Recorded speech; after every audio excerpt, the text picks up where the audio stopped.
Welcome back to Talk Tickers. Today, we're digging into the latest Q3 earnings report from Ulta Beauty.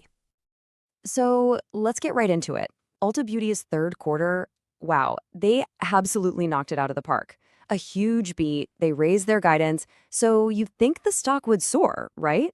Well, not exactly. The market's reaction was, let's just say, complicated. And that's what we're going to unpack. All right, let's start with the headline numbers. And honestly, they were a clean sweep. Ulta beat expectations pretty much everywhere you look. First up, earnings per share. The company delivered $5.14. Now, Wall Street was only looking for about $4.56. So yeah, they didn't just beat it, they absolutely crushed it. We're talking a 58-cent beat. And it wasn't just about profits. The top line, their net sales, was just as strong. They brought in $2.86 billion when the street was expecting closer to $2.72 billion. That's a huge beat of $140 million and shows some serious momentum. But here's the number that really tells the story. Comparable sales. This is a key metric, right? It tells you how existing stores are doing. Analysts were hoping for maybe 3.5% growth. Ulta delivered 6.3%. That's almost double. It's just a fantastic sign of underlying health in the business. Okay, so with numbers like that, the stock should have been off to the races, but it wasn't. And to understand why, we've got to peel back a layer and look at the margins. This is where things get interesting. And here it is, the paradox of the quarter. On one hand, you've got gross margin, what they make on the products they sell, which actually went up. Great news, right? But on the other hand, you've got operating margin, which includes all the costs to run the business. And that went down a lot. We're talking a drop of 180 basis points. So what's going on? Well, the culprit has a name, SG&A. That's just a fancy term for all the costs of running the business. Things like store payroll, marketing, corporate salaries, even new software. And those costs went up a lot, partly due to planned investments, but also, and this is kind of the irony here, because they had to pay out more in bonuses since the company was outperforming its goals.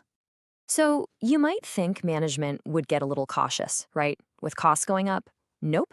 They did the exact opposite. They stepped up and raised the bar for the rest of the year. Just look at this. They raised their full-year guidance on basically everything. Net sales, comp sales, even operating margin and earnings per share. This isn't a team that's worried. This is a team that's telling the market, we've got this. And the CEO, Kecia Steelman, was really clear about why. She said, essentially, that this isn't an accident. This is the direct result of their Ulta Beauty Unleashed strategy. The plan is working, and these results are the proof. And that confidence isn't just talk. It's backed by some serious momentum. E-commerce is absolutely on fire, growing in the mid-teens. Their loyalty program just hit a record 46 million members. That's incredible. And key categories like fragrance and skincare, they're just flying off the shelves. So let's get back to that initial question. We've got a massive beat, we've got a guidance raise. So what happened to the stock price? Let's look at the tape. It was a real roller coaster. Right when the numbers hit the wire, the stock shot up about 5% in after-hours trading. The algos loved the headlines. But then, as human traders started reading the fine print and saw that margin pressure we talked about, that pop completely faded away. By the end of the night, the stock was barely up. And this chart really says it all. Look at that trading volume. It was more than 3.5 times the normal daily average. That's not just regular trading. That's a flat-out war between the bulls, who are focused on the amazing sales, and the bears, who can't get past those rising costs. So here's the takeaway. You've got this tug of war happening in real time. Are you a bull who loves the incredible growth, or are you a bear who's worried about the short-term hit to margins from all this investment?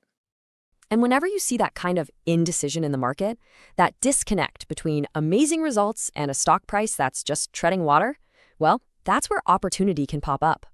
So the question we have to ask ourselves is the market getting this right? Is it right to be so cautious, or is it getting too hung up on short-term costs and missing the forest for the trees? Here's our take. We think the market is being short-sighted. It's laser-focused on this temporary SG&A pressure. But remember, management told us this was going to be an investment year. And look at the results. The investments are clearly paying off in the form of huge top-line growth and market share gains. And for those reasons, we're initiating our view on Ulta with an outperform rating. We believe that over the next year, this stock will do better than the overall market as investors start to appreciate the long-term growth story here.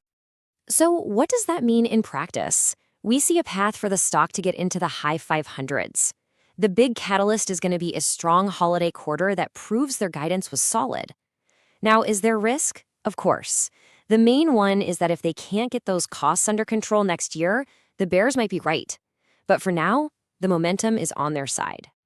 At the end of the day, this looks like a classic case of a best-in-class company making smart investments for the future. And right now, it seems the market's short-term anxiety is creating a really attractive entry point for long-term investors. And as always, a reminder, this is not financial advice.